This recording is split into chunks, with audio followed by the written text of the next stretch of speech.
Ready, Paul? Always now. What we're having, just a minute. He needs a cradle. I call this Custer County Board of Health, meeting. It's Wednesday, February 25th, 2026 at 1 PM, well, 1:06. We'll call it close enough. Welcome, everybody. Let's stand and we'll do the Pledge of Allegiance. Pledge of Allegiance. To the flag, the United States of America, and to the republic for which it stands, one nation under God, indivisible, with liberty and justice for all. Roll call. Chairman Epp, Present. Board of Health Member Kanda, Here. Rolazar, Here. and Board of Health Secretary, come back here. All right, audience introduction. We'll start with Elena. My name is Lane Crescent. Sarah Burleson, Custer County Public Health Agency Director. So, Casey Terrell, Custer County Kids Control Director. Elliot Jackson, Wet Mountain Tribune and TLDR. awesome, welcome. All right, any amendments to the agenda? Paul or Bill? Okay, approval of minutes.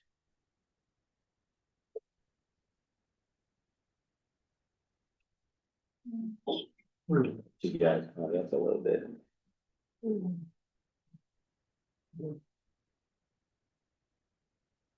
I'll make a motion to approve the minutes from the November 19th, 2025 and the February 3rd, 2026 special meeting. I'll second that.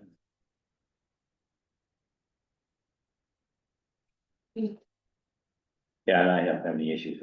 Okay, We're good. all right. Call for the vote. Paul? Aye. Aye. Made a motion. You made Who a seconded? second, he said. Okay, sorry. We're good. All right, I say aye. Okay, 3 ayes. I might have been late, but you're.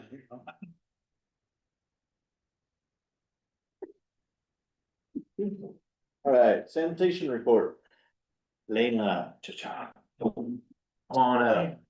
Sign in Again, again. mystery. Come on down. Walking better than this morning. I know it. You're gonna get loosened up. It's the wind. I was walking when. Okay, so our last quarter sanitation report, the office processed 17 septic permits and administered 3 septic tests during the last quarter.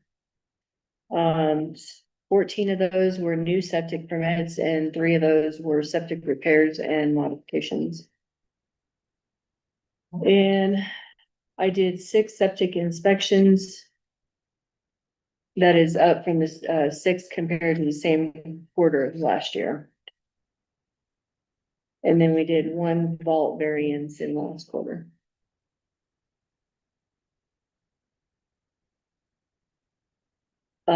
My initial submission and state feedback for the new outs regulations for the county. They were returned to the office. I had to do some corrections. It was just minor corrections of verbiage and adjusting that. I resubmitted that to the state and haven't heard back from them whether they approved them or not. But he said it would take a couple months because they were behind on getting everybody's done. We could be on, going on and making stuff all wrong for 2 months. Huh? I mean, if they don't approve them quickly. Well, we're just not going by the new regulations. We're going by we're going by the state regulations and not the old Well, that's true. regulations. So, All right. and then once I get those back, then I'll put them on the agenda for you guys to approve them. So as far as compliance for sanitation in our office, we had 7 sanitation issues going on. 3 of them have been brought into compliance and 4 of them are still open. The 3 that were brought into compliance was we had a leach field repair, and then we had 2 systems installed. They were people living in dwellings without septics, so they did install septic systems. The 4 that are still open, one of them is a sewage smell, which they're getting ready to have their septic pump to see if that will help the smell. If it doesn't, then they're gonna have their leach field inspected and make sure that there's nothing that needs to be repaired. It's in Rosita. The other ones are people living in accessory structures without septics. And then one of them is a dwelling that was unpermitted without us, and they don't have a septic either, but they are taking care of it, so. She's got a contractor coming in this week to pull a septic You don't permit. need any sheriff, lawyers or No, commissioners. they're complying with everything. Everybody's willing to work on Good. their issues. So, with our contractors and our renewal, Cheyenne, has been working really hard on that. She's got all the contractors, contacted to renew their licenses. And she's updated all of our soil evaluators and our approved installers lists, so they're ready for people to pick up. Thank We had one failed septic system that was installed that you guys knew about. They had installed it too close to a live stream. And they also had put in the wrong size piping. Yeah. And that was taken care of. And then I had to fail a septic system, a complete system last week. These were contractors. Who did the repair on that one? The guy that built it? The one out in San Isabel, the contractor redid it all. And then I went out and re-inspected it. Okay. So, and then it was a different contractor last week that installed the complete system with schedule 35 instead of schedule 40. The whole entire system was schedule 35. So the They, system looked nice, really nice, but they used the wrong piping. So, they're gonna have to rip it all out and redo the full system, and then I'll go back out and re-inspect it.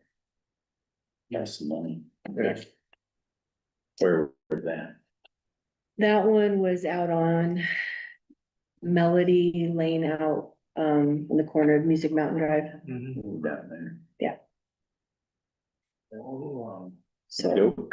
other than that, that's all I've got for sanitation report. Any questions? Nope, everybody got complied with down in San Isabel, and that guy's cleaning now. Our junkyard is fine. So as far as down in San Isabel, he did get a septic permit pulled for the illegal system that he installed. But unfortunately, the ground is too frozen where he's at. So I have given him until the ground thaws. In May, we'll go out and we'll cover everything and I'll inspect it. And I told him he'd have to have his tank inspected by a licensed inspector. And then we'll be able to close that part out, but everything else is closed. He's not backing the gun anymore. Yeah, and the junkyard dude, tire salesman, I was still waiting for you guys. You haven't gotten back with me on that. we have to, Cause it was put in Rich's hands. do what? When you guys did that whole, Oh, to boot him out and, cause he said he's got an illegal business, that's what we decided on. it was all put in Rich's hands. So until I'm asked to help, it's not in my You hands don't need to do anymore. it because you've already done your piece. Yeah. Okay, good, Yep. alright. Okay. Thank you, Elena. All right, public health. Sarah. Sarah. All right, I'm gonna set my props up below me so I can make it an easy transition while the presentation gets pulled up. No, I can't answer any fun things. No. now we know. Put the baby on the floor, don't comment. All right, gonna look That's back. what you don't do, people. Right, exactly. Those are your disclaimers at the beginning. You're of the right. presentation. This is not how you treat babies. This is, yes, right. Do as I say, not as I We do. call Vicky White if. We're in very good collaboration. Human service. Yeah, that's right. Exactly. All right. Caitlin, I apologize, there's gonna be a lot of clicking, but it's fun, so. So we're gonna start with. Exactly. So we're gonna start, as always, with our communicable disease program, taking a look at local, state, and national occurrences. Proceed to the next one. We'll start with local. So since November, we have had 4 animal bite cases, all being dogs. And as a reminder, all animal bites need to be reported to us at CCPHA so that we can give guidance on rabies prophylaxis if needed. We're also in lovely respiratory season. If you haven't heard, we've had 4 COVID cases that have required medical treatment. And again, this is from November. 5 influenza cases that have required hospitalization. So it's been a pretty serious flu year, and we're not done. So please wash your hands and stay home if you're ill. Hey, can you time out just a quick second? Mhm. On the dog bites, Mhm, dogs bite people all the time. mhm. People don't tell anybody usually, or they'll go to the clinic. Does the clinic ever call you? The clinic does know to call us. So there's a form and a procedure. So what happens is if it's in the off hours, they call the state hotline, which then notifies me. And then we follow up as soon as we're back in the office, unless it's like really emergent, then I'm on call 24/7. So Yeah, and public probably doesn't know it should call you. that's why I'm like, please call us with any animal bites. So we need that paper ad or a reminder maybe. Well, I actually, when we get toward the later portion, I'm gonna talk about this lovely partnership with KLZR and the Community Health Minute that they have allowed us to do, which is kind of our platform to do something like that, you know, as a PSA. So I'll keep you posted. Good. It's coming on. So that's what we're seeing here locally. Continue to the state. So again, respiratory season. So Caitlin, if you could click on that hyperlink there, where it says viral respiratory diseases. This is fun. So it's going to take us to a place. So anybody needs a reference on what is happening, they can go to this website at any time. They usually update it about every couple of weeks just because we're in the season, so it takes a while to collect the data. But you can see all the data from the previous year up until current of like what's circulating, what we're seeing. And recently, and we had 1 peak of flu, as you can see here in, January, December, right around the holidays, which is a little earlier than the first peak has been in the past, but we're building to another peak now. So again, not over, please be on alert, stay home if you're sick.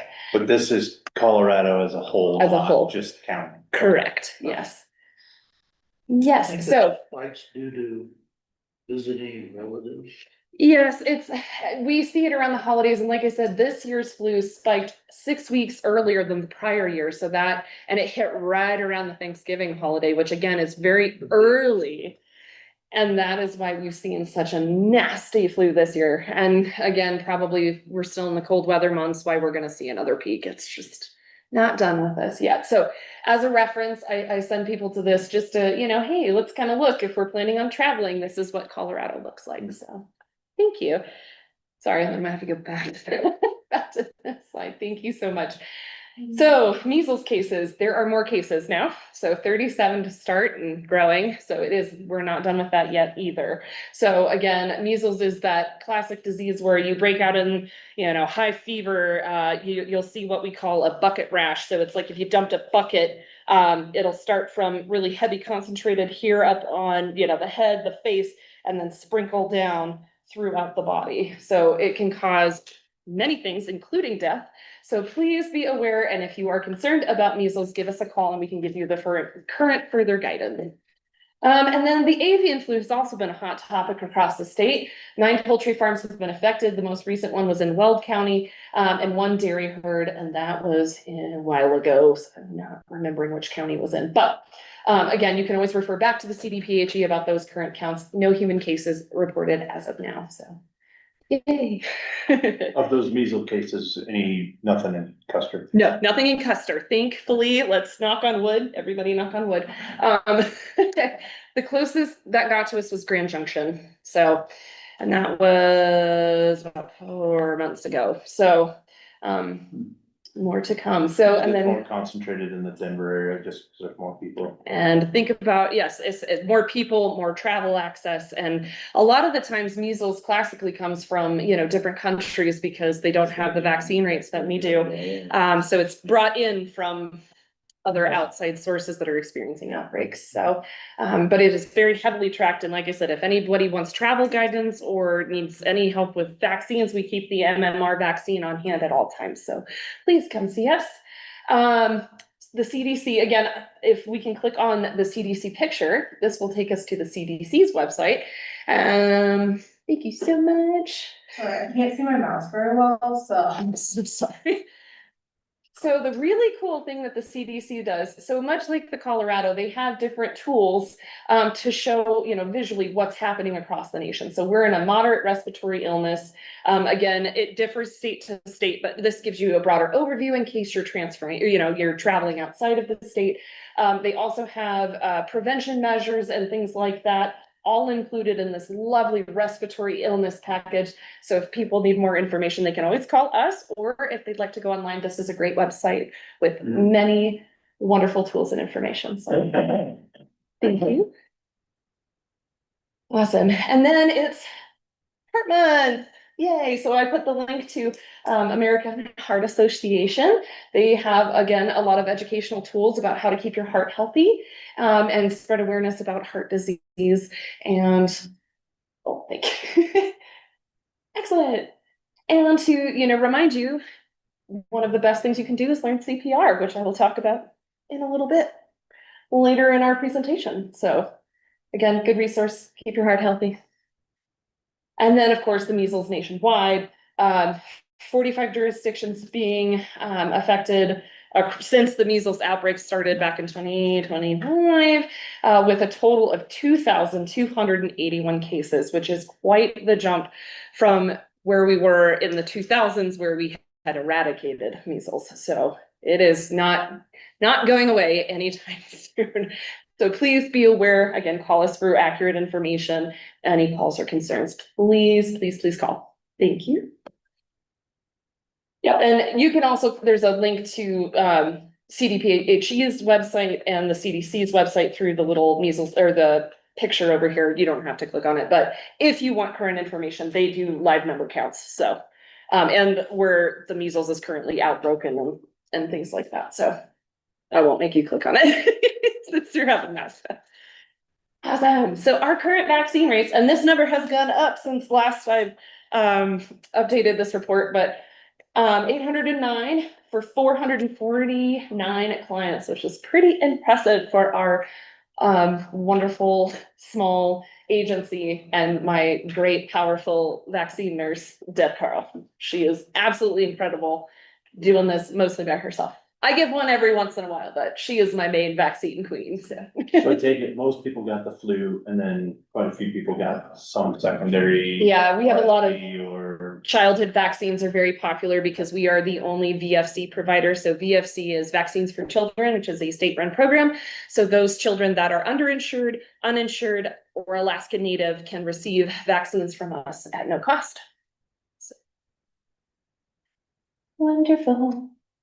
EPR is Emergency Preparedness and Readiness. So this program is to help public health be a part of any disaster response and prevention. So we attended our County Emergency Services meeting on 2/26. We plan to attend next Monday? Oh my goodness. Next Monday with OEM. Other commissioners come to this meeting, fire, EMS, all of our first responders, so that we can collaboratively work with our different agencies to improve our emergency response. We will be participating in the multi-casualty incident exercise in March. I'll talk a little bit more about that later in my presentation. We will be in charge of mouliage, which is painting on the blood, guts, and gore to make it more realistic for our responders. So that's going to be very interesting. And then we will also be looking at a system that will help us track victims and survivors, which again, I'll talk about later in my presentation. We will be also attending the All Hazards meeting on the 12th, and this is where we have state representatives from DHSEM, which is the Department of Emergency management at the state level. They will come and coordinate, and we look at things as a region. So we will be hosting it here in Custer County. Come on down. You, What time is that on through the phone? I have to look that up. I will send that information to My you. day's fairly full, so yeah, send it as soon as you possibly can, I just in will. case, I can maybe do something. Do that. All right. Awesome. So then we'll go to one of our more popular programs, which is our AED and CPR program. So I brought fun things with me. So we have been working with this company, Avive, for these units to try to universalize our approach as a county. Training mode. If this is an emergency, remove the training cartridge and install a pad cartridge. So the If the patient is training, under 8 years old, you must press the child button on the top of the device. so the training cartridge is blue, the real cartridge is The red. tab to start training. And then as you notice, it's got a screen, it gives voice Pull commands. the tab to start training. Go for it. Expose the patient's bare chest, including bra. Yep. Take off your shirt and bra. Didn't know we were gonna have so much fun, right? Once the patient's chest is exposed, he'll open the package you pulled from the device and take out the pads inside. So notice there is only one set of pads, which makes Look this at the unit very picture of the cost red effective. pad. Peel off the red pad from the white liner and firmly stick on the patient's bare skin, exactly as shown. So there's pictures and visual instructions every step of the way. So very, very Peel off the wonderful. blue pad from the white liner and So you guys kind of get the idea. Yeah. bare skin. You can shove it, exactly yep, as shown.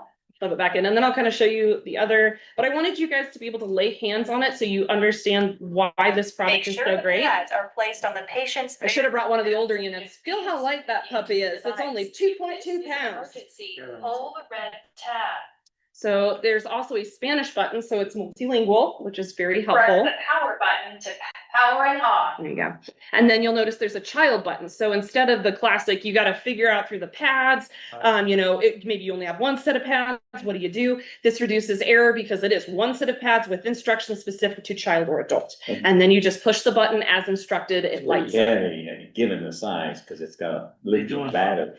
I know, hey, right? Which is good because we don't have to pay $400 to $500 to change out the battery. It is rechargeable, which is very nice and comes in this wonderful little carrying case with accessories. Same setup I had over. Yep, and if you forget, because you're gonna be panicked in an emergency, there are visual pictures and the instructions will walk you through on the pad placement. Oh, Okay. Awesome, so Oh, we have already placed 6 of these units throughout the county. And the school has moved forward with their purchasing process for 3 new units, with hopes of potentially gaining more with an additional grant. So again, the goal, we have 6 in the county. Public Health has 2, Road and Bridge has 2, Wetmore Community Center has 1, and so does the courthouse. So they're the businesses that. not yet, but this is why I want to talk on this platform in hopes of reaching additional individuals, because we have just secured a rate for Custer County at $1,699, which is much more cost effective than some of the other units that run up to $3,000. So more cost effective, less pads, no battery. So it's kind of a one and done, and you're good for quite a while. And the other cool thing about these is they talk to each other. So we have an Avive account, and so when these devices are registered, if we've got an event going off, it's gonna signal, hey, somebody's having a cardiac event in the courthouse, bring the additional unit, blah, blah, blah. The also wonderful thing, if you see that QR code in an actual event, first responders can scan that. Thank you, Paul, for widening it. They can scan that and see and get all the information of the event. So the patient's rhythm, how many times you shocked them, what time you started. Broadcasting, go to the courthouse. So it's Wi-Fi connected. It is. So in hopes of our Wi-Fi holding out, but yes, that's how they talk to each other. So please, if anybody is interested, give us a call. We can help you navigate through the purchasing process. Target market would be like Tony's and grocery store where there's a lot of volume of people. And the church. That, and the church. Yeah. Lost our neighbor Yeah. 5 years ago. That would have Yeah. been very helpful. Yeah, so everybody please spread the word. This is a very cost-effective deal. And again, I'll be talking a little bit later about a partnership that may benefit individuals. So I'll save that here for, well, actually, I talk about it in this slide and another slide. So we're working currently with the Sheriff's Department to look at grants to purchase these new units in bulk. So the more participation and letters of support and expressing of needs, hey, we have an aging population, hey, we're, limited in our medical care and abilities. This makes us more appealing in the grant process to get us more of these devices to save lives. That is on age-wise. So it's better than nothing. So yes, because it'll try to read, and you'll put the pads front and back. Yeah, and usually infants are not those that have the episode, but again, it's a tool and that it will give you it's better than nothing. So, and always call 911. If there's any suspected cardiac event, call 911. First step you do. And come take your CPR classes with us because we have been making really wonderful headway. We have 29 people certified and potentially estimated with the next couple of classes were booked pretty heavy this week, actually, 30 more individuals. So that's 59 total in our community. So the more that we can do, the better prepared that we are. So please come give us a call and we will help you coordinate CPR class. We're actually, yes, 2-year certification. Yes. And we have different varying levels. So there's, your heart saver for, your average everyday citizen, or your BLS, which is basic life support for those with, medical backgrounds, your nurses, doctors, things like that. And then of course, stop the bleed. The 29, does it include everybody at Road and Bridge? Because everybody is CPR. They're current, they know to let us know when their certification expires and we will get them up to date. So the last time I checked, we were good. Everything. It's usually 100%. So Yeah, that's absolutely. one thing, if you're out and you're running around and something happens and it happens to be a water truck coming by or anybody with a tag that says Road and Bridge, they are. Absolutely. And hopefully if we can get some more grant funding, we can get them equipped with these lovely little units that will travel very well.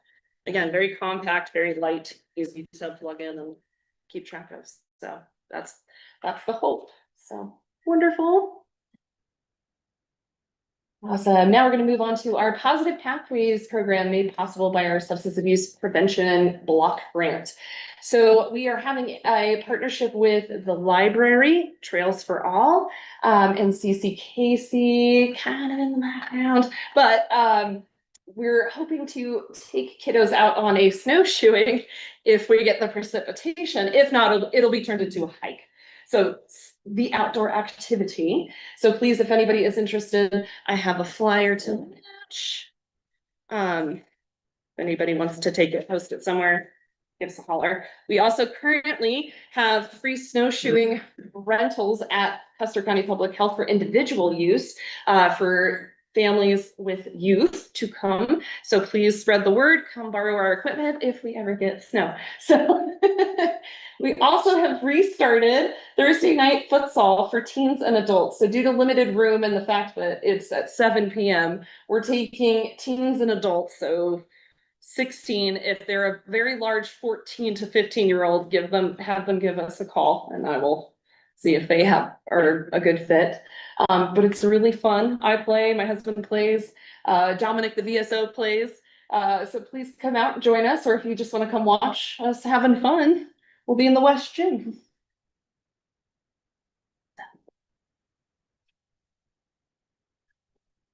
Awesome. Okay, for maternal child health, we have a Keeping Baby Safe event. So this is why I brought the baby. This is my demo baby. So, as you may know, if you've ever had children, there's lots of things that you need to be educated on because it is a dangerous world that we live in. So to help expand our child fatality prevention grant, we wanted to do prevention measures because we have the second largest growing family population according to Healthy Kids 2025. So our population in this realm has grown significantly. I know, realistic, right? So we have created an advertisement for all of our services at Public Health, along with other safety information.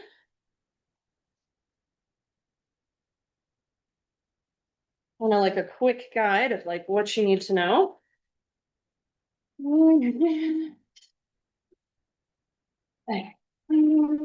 Lots of fun stuff. You get little goodies. Thermometer, so choking prevention, car seat safety, pets and young children, because that's very, very common here in our area. So this event is happening tomorrow at the Lighthouse, starting at 9, going till 11. It is a free event, and you can also be entered in to win a sleep sack, which helps prevent sudden infant death syndrome, other safety items, carbon monoxide detectors, all kinds of fun stuff. Please come out and see us. And Deb, in her cleverest self, even wrote a little poem about keeping your babies safe. It will be handed out to all participants. So how does everybody find out? So we've advertised through the library, we've advertised through CCKC, we've advertised through our local doula. We had the event originally in December, but due to bad weather, we didn't have any participation. So we moved it to the Lighthouse, who is our partner.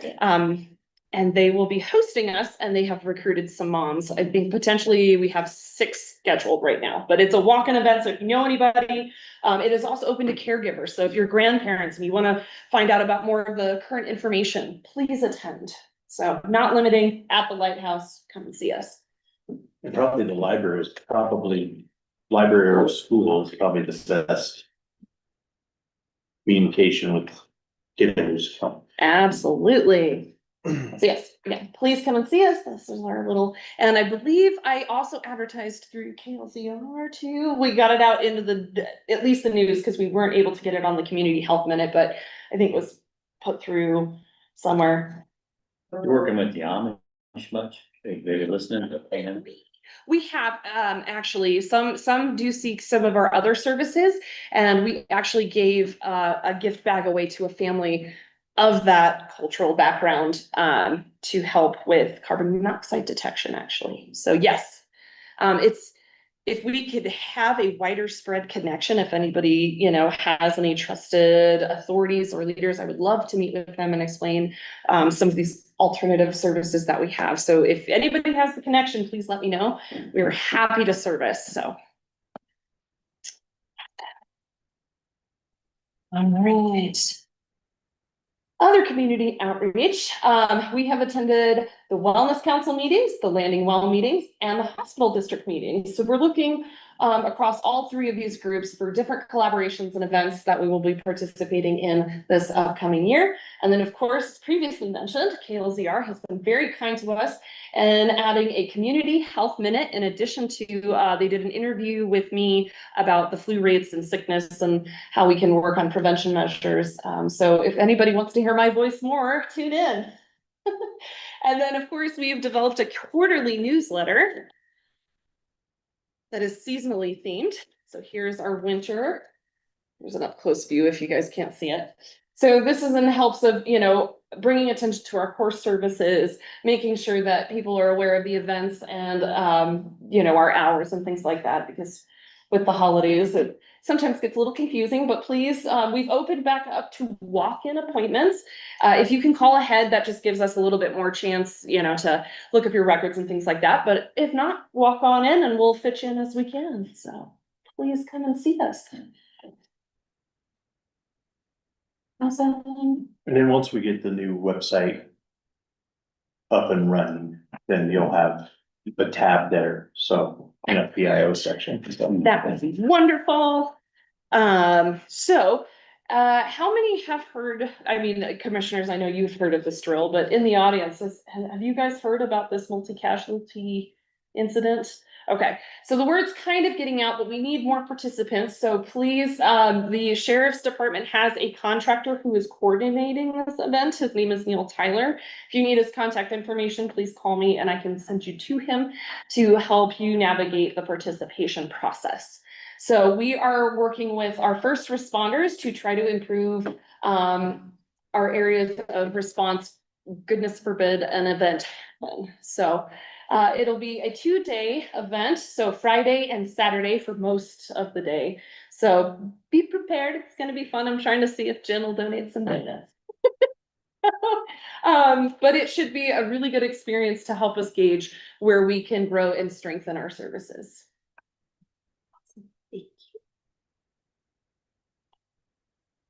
Our other partnerships in progress, so the sheriff, of course, you know, with the drill and the AD grant, the library, we are working on what's called Teen Talks. So that will be focused on how to talk to your teen about difficult situations, healthy relationships, substance abuse use, bullying, things like that. So please stay posted. We will advertise as soon as we get some dates nailed down. And then, of course, the snowshoeing event, which I have a flyer if anybody wants to take that. We are also working with the hospital district and EMS, of course, in the drill as well, and exploring funding for a new integrative health program, which I will talk about more in detail coming up. We also have written a letter of support for the Wet Mountain Fire Department to help with a purchasing of a vent exhaust system for all stations and their apparatuses to help reduce cancer in our firefighters. So that just got submitted last week, so we will hear on their funding, hopefully in the next couple of weeks if they get that. So we were happy to support. My dad was a volunteer firefighter back in Iowa, so it's a part of my own heart. We're happy to support, and we'll also include them in our AED grant. So we're making that happen as well. Awesome. And then I have a lovely guest speaker to help me talk about these two lovely items. Stacy, if you'd like to. So at our last, Custer County Kids Council meeting 2 weeks ago, Kate Colstein, who, we have contracted with to do the early childhood needs assessment, presented at our meeting. She is in the process of, finalizing the community survey.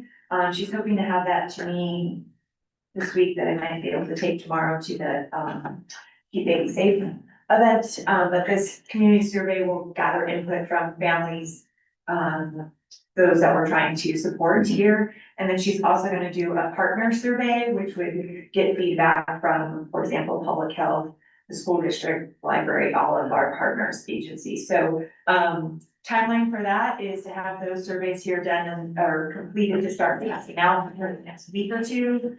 She was planning on coming in person in March.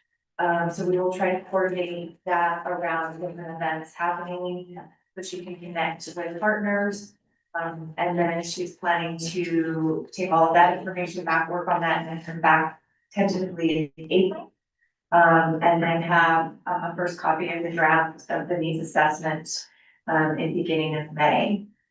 So we're excited about that, to get that, information going. I have actually heard her part recorded from our meeting, but I'm also, I will coordinate with Caitlin, but we'll look at the BOCC meetings to have her maybe virtually come in and just give an update to the community. I know that we have community members that listen to the BOCC meetings later recorded. So that would be a great useful tool to get that information out as well. So that's really all I have on the needs survey, but excited to gather that information. Yeah, awesome. And then Caitlin, if you click on the impact, it'll pull up, or no, did I not hook up the link? Maybe I didn't.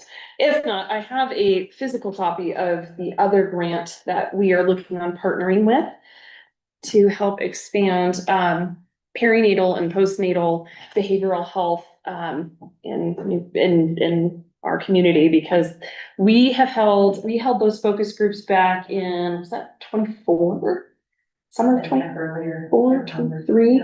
So public health and CCKC had focus groups with new moms and tried to explore, you know, where our services need to be expanded in. And mental health was one of the most requested, because we are a very isolated demographic with limited services available. Transportation is a huge barrier for a lot of our citizens. So this grant would help us partner with hospitals and providers to expand these services and get these moms and families the support through this wonderful but very difficult time.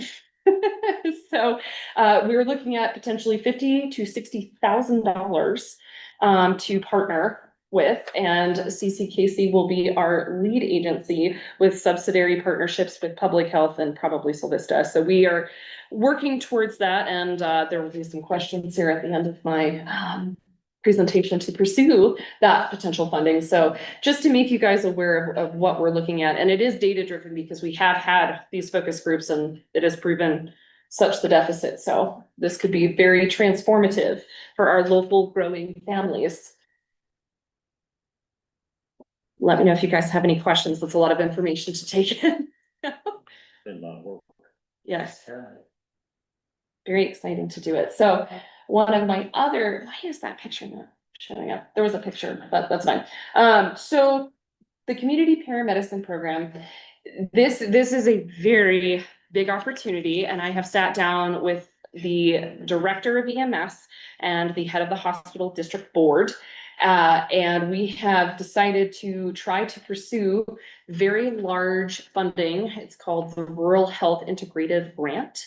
So we have come together with Dr. DeWall to look at how this immense funding would best fit our community. And lucky for us, he has already built several systems in 3 other counties, Teller being the largest county that he has successfully built this program. So we're in the exploratory potential fund, exploring our potential funding options right now. But if you click on the Pulsera, it'll kind of talk about what this program could look like for Custer County. Mine for commercials. I don't know how to not get commercials, so hopefully, does it go? Yeah, it's gonna.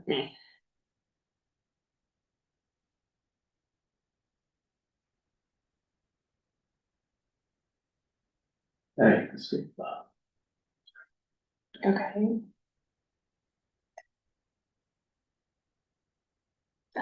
Let me know if I'm away.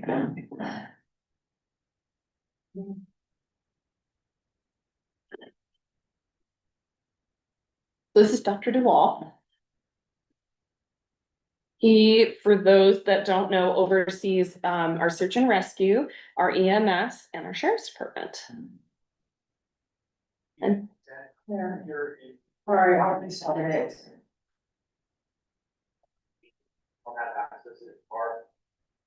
Medicine and community paramedics in general is a newer field of pre-hospital emergency care. What a community paramedic has additional training in is the nuances of things and truly what is best for that community. So community paramedic in our area in Northern Teller County and Woodland Park area is very different than a community paramedic even in Denver. Here in Woodland Park, oftentimes we have underserved, underprivileged patients who don't have access to cars or vehicles, and they're seeking help or medical care. And our healthcare system up here, our community paramedic can drive out to their house, meet with the patient in person, and then connect them with a physician through Pulsera. So somebody who has zero access to healthcare, has no way to obtain a prescription, is able to meet with a community paramedic, connect with a physician through Pulsera, and receive healthcare.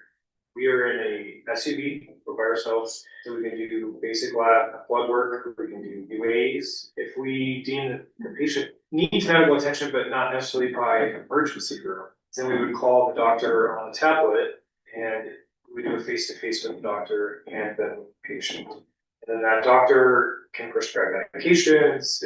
If the patient doesn't have a way to get to the pharmacy to get their meds, then we could go pick them up for them and bring them to their house. We're bringing back the physician's house call in a way, an extremely powerful way that it's never been done before, and brings the world right into that patient's home. If we want to get cardiologist, obstetrician, patient primary care physician, we can actually get all of those people potentially manage that patient at the same time. Yep, Brad Community is amazing because they support the school district. They're one of our really good partners in the telehealth part. That crisis can be solved in that moment. Pulsera uniquely ties together all the members of our community on one platform, all the way down to the basic EMT who arrives first on scene. to a cardiologist in a cath lab at a major trauma center. We can contact the hospital and let them know and give seamless care with that patient going directly from their home all the way into the hospital setting. When COVID-19 and pandemic started, we realized a true need for needing telehealth within the community. Pulsera really stepped up, said, we're working on a platform. We approached Pulsera, we said, hey, we need a telehealth platform that's easy to use, easy to install. And they quickly developed this amazing platform. We came together, it worked great, and we're able to roll out a whole platform that we were able to go out and provide care directly in patients' homes. They're not just clients, they're people that I grew up with. My grandmother lives within the community, and I've been able to refer her to the community paramedic program. And along with Pulsera, we've been able to find her new doors and new pathways to pursue to better care. I'm super excited as we leverage Pulsera in our communities, both in the city down in Colorado Springs and up here in the rural communities in Woodland Park. It's simplifying healthcare for us. Solving a community need that has never been solved before in pre-hospital care. And this lets us fill in that gap and help those people right within their home. So very exciting to be on this potential, brink of transformative healthcare for our county. This model, again, Dr. DeWall has successfully built this style in much larger areas. So he is a subject matter expert, and we are very lucky to have him as a part of our team moving forward. So we are looking at the collaboration with EMS, the hospital district, and public health. So I'll keep you posted. The other addition to the Pulsera system that would benefit us is we are going to watch a demonstration of how this system works in a disaster.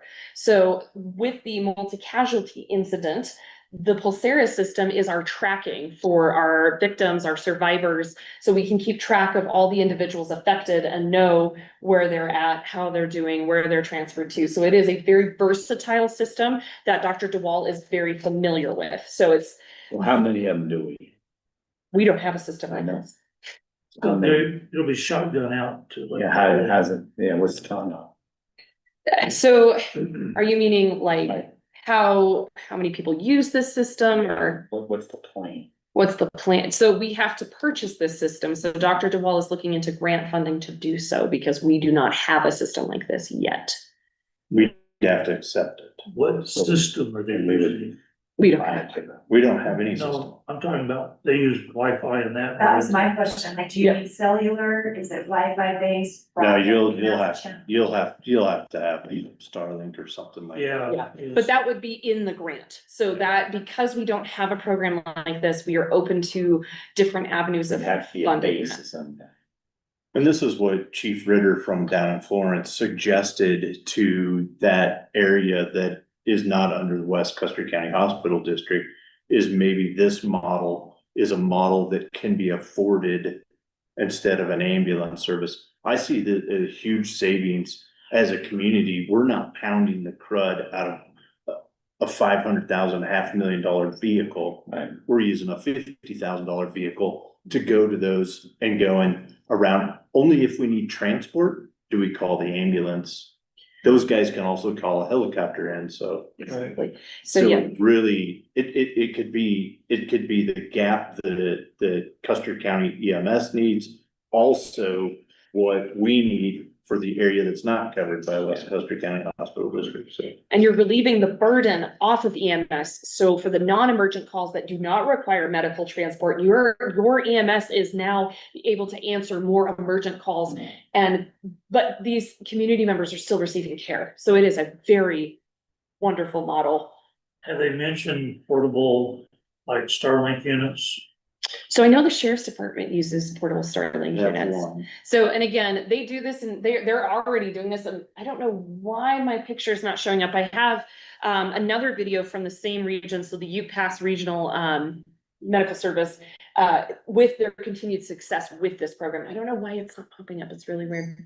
So, oh, there it is. So if you want to watch it, it's another testimonial from this community of how it's working and how they've seen the benefits. So I will let you commissioners decide if you want to watch that or if we want to move on. So if you need more information, it's It's a No, really let's good move idea. on, but I think a workshop between us and Yeah.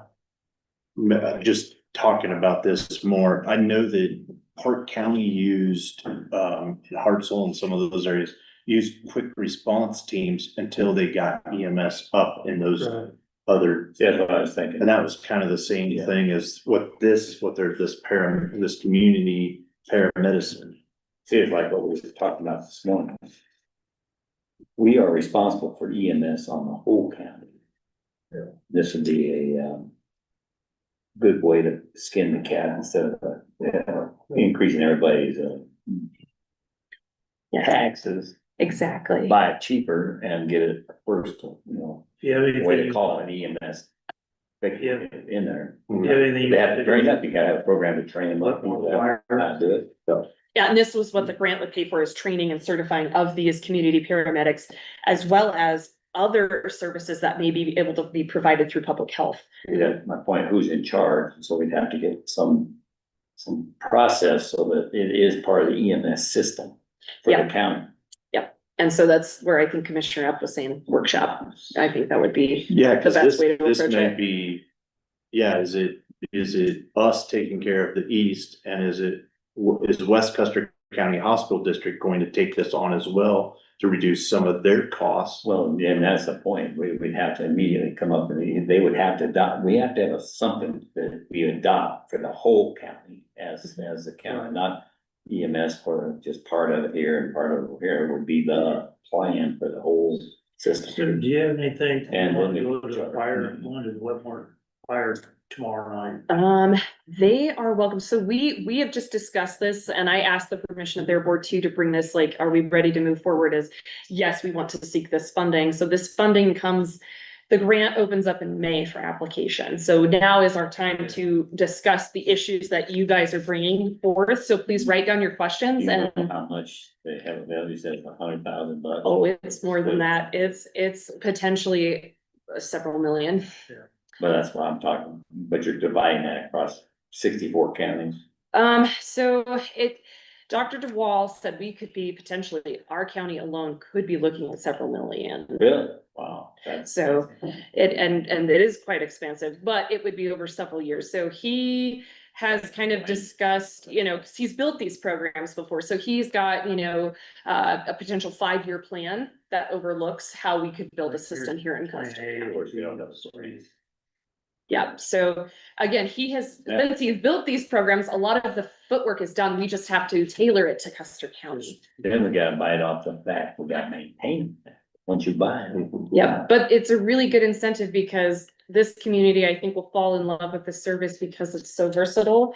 And the fact that they can eliminate one of the biggest barriers, which is transportation. A lot of people struggle with transportation. This is bringing the service to you. Right. So I'm really hopeful, and that's kind of what this grant is designed to do. It gives us the launching point to test this, to see if our community, if it fits well for Custer County, then, we can kind of figure out sustainability.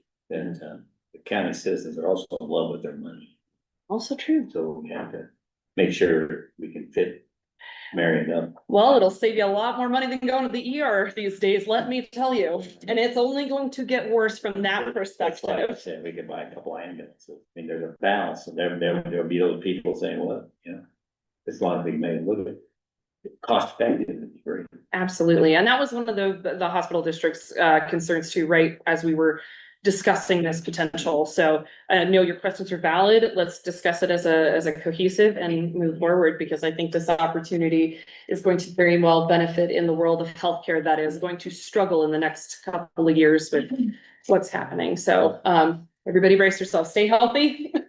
Right. Come to us to help you stay healthy. And Who's running it at the state? Who's got it? it's a federal grant. Federal grant. Somebody at the state gets to be the champ. So I'll give you the grant information so you can kind of see Yeah. and have the better look, because it hasn't been subdivided yet. So they're waiting for applications to figure out who's got the greatest need, population concentration, things like that. And the federal government is going through quite a bit in the grant world, as I will talk about on my next slide. Will be competing Keller County, or not Keller. No, because they already have a program established. What? It's a pretty competitive grant, but the really wonderful thing, especially if we all come together, is that we provide one of the more challenging models of healthcare. So the way I would help bring about this to a grant review committee is that we have one of the diversest populations. We have the second largest growth of young families with a very large concentrated aging population. With our geographic challenges on top of our discrepancies in income, I mean, we offer a lot of different versatility. And again, with Dr. DeWall's expertise and guidance, we'll be successful because he's already done it on a larger scale. So hopefully that makes us very appealing. And now as we gather more of our data too, that will only help. Like you say, if they fix Custer County, then we can fix anybody. Exactly. See?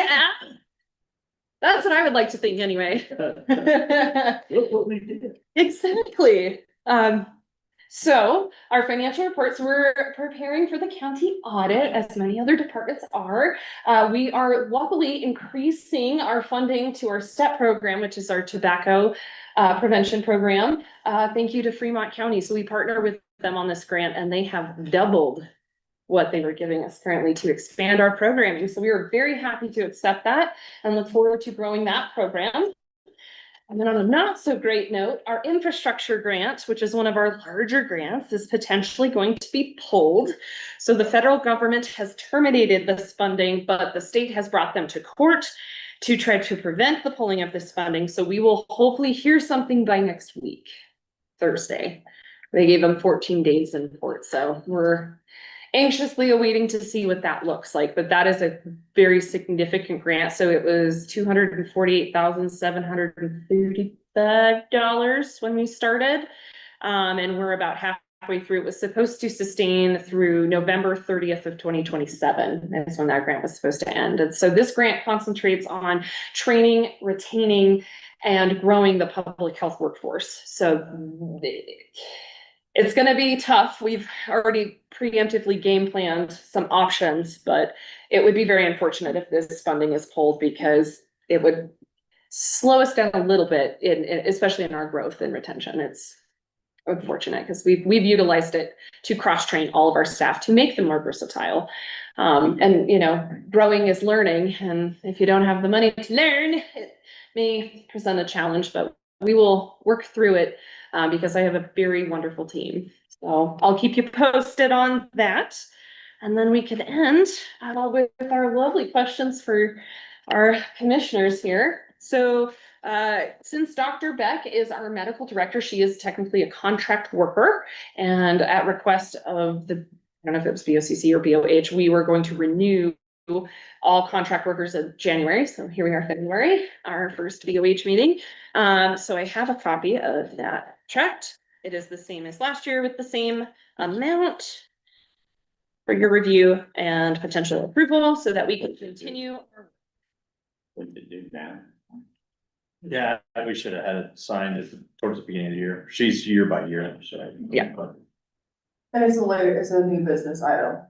Yeah. So I'll leave that in your hand. And then officially, so now that we've kind of discussed about these potential new funding revenue streams, I would like to ask the permission of the Board of Health to pursue both the perinatal mental health grant along with CCKC and the rural health integrated funding grant as well. So let me know if we are able to, since those deadlines are going to come up very soon. When are those deadlines? The perinatal mental health is March 6th for our interest letter. The rural health funding is in May. So, but since it's such a large grant that is going to require quite a bit of effort, I would like to see that approval or denial sooner rather than later so we know where to put our efforts in.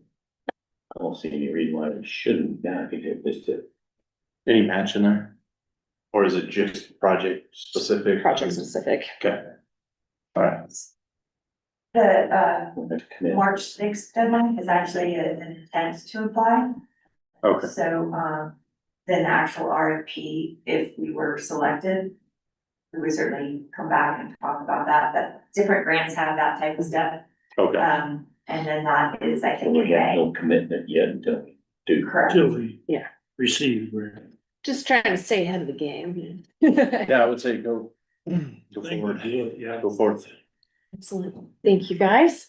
And then I wanted to ask each commissioner if you guys had any specific events or initiatives that you would like us as public health to participate in 2026. So since our funding may be potentially cut down, I want to strategize and prioritize, you know, both what the public expects and what you guys expect as our Board of Health of public events and things like that.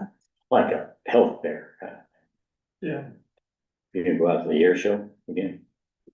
That's what I need you guys to help me with. What is our priorities? Were you restricted by the size of this building? You had your last one. So the health fair, I'm glad that you brought that up. I've been also talking with the hospital district and the wellness council about a health fair. They're not quite on the same page just yet on how they would like to approach it. The different organizations have different ideas about dates and how they want it set up and things like that.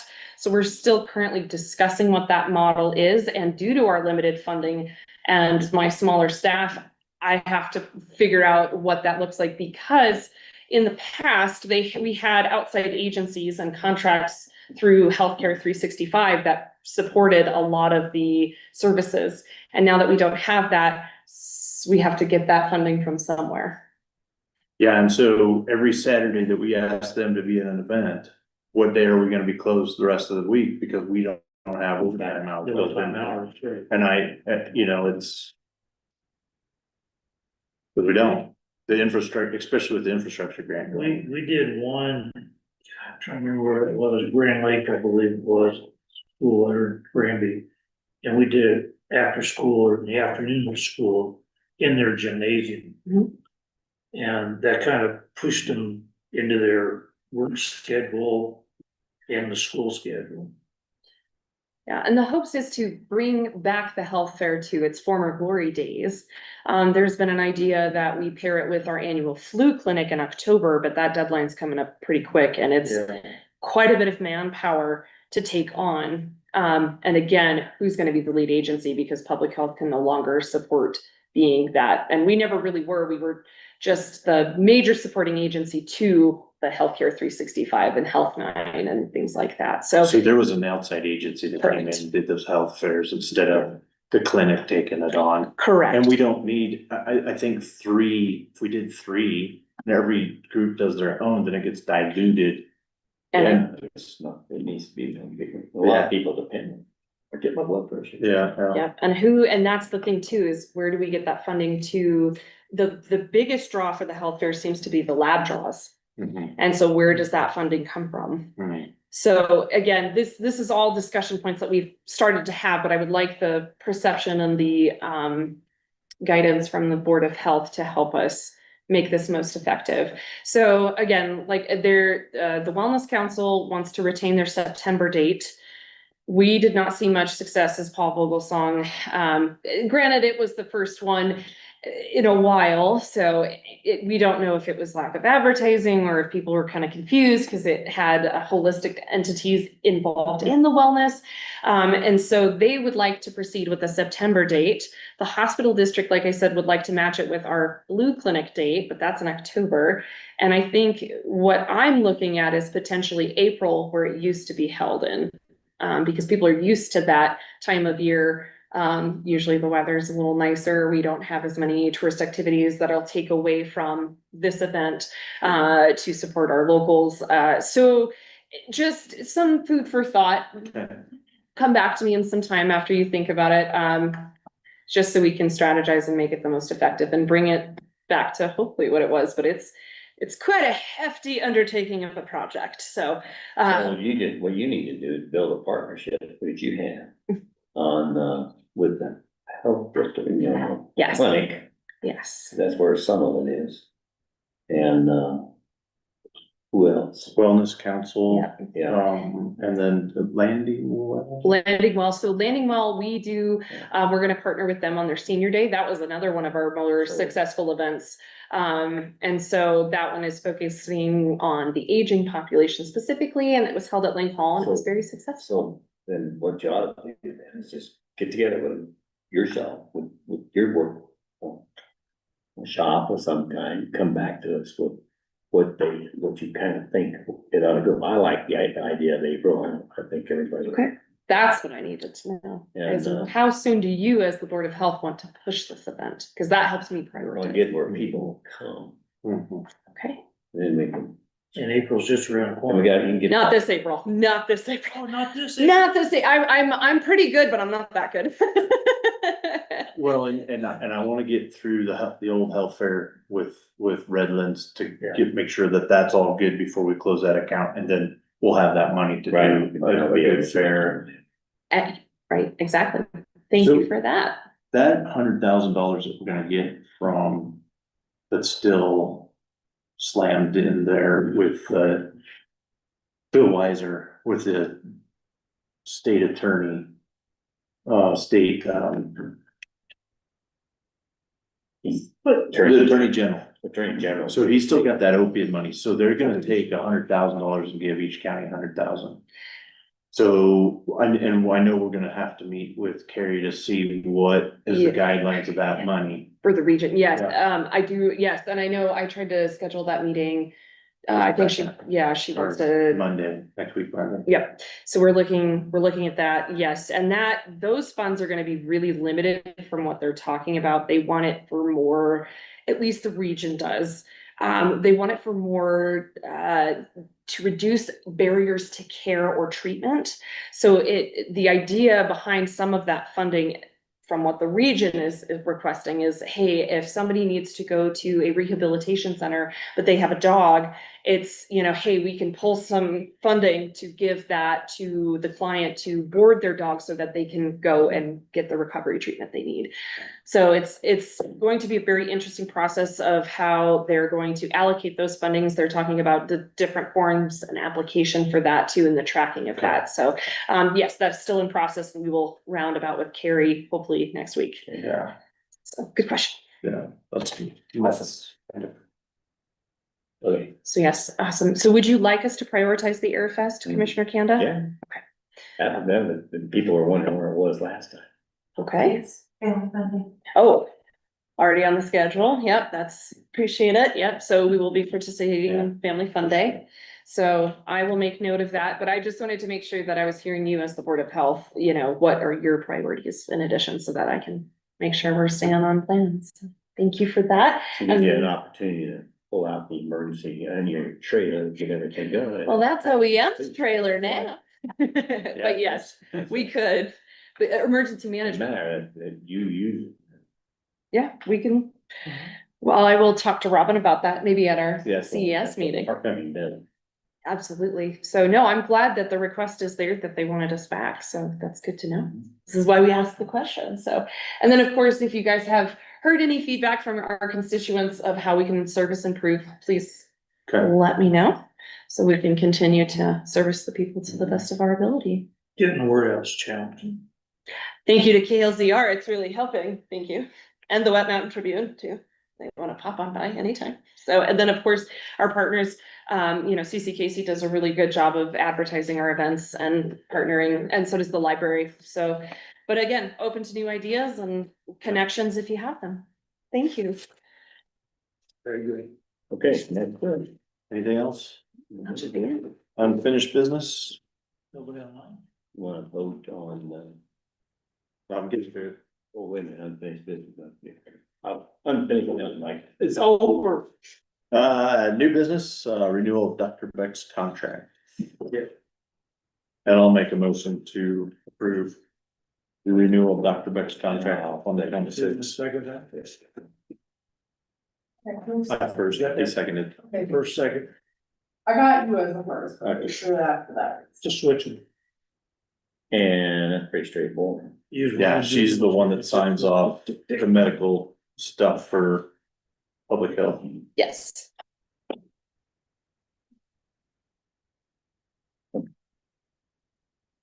Excellent. No, I'll be at the. All right, any, Thank you. any other comments about this motion? Nope, you. Okay, I'll call for the vote. Paul? Aye. Kanda? And I, Lucas, I. Motion passed. Any additional items of business? Public comment? Any public online? Any public here? probably few and far between. All right, I'll seek a motion to adjourn. I move we adjourn. I. Meeting adjourned. At 2:16.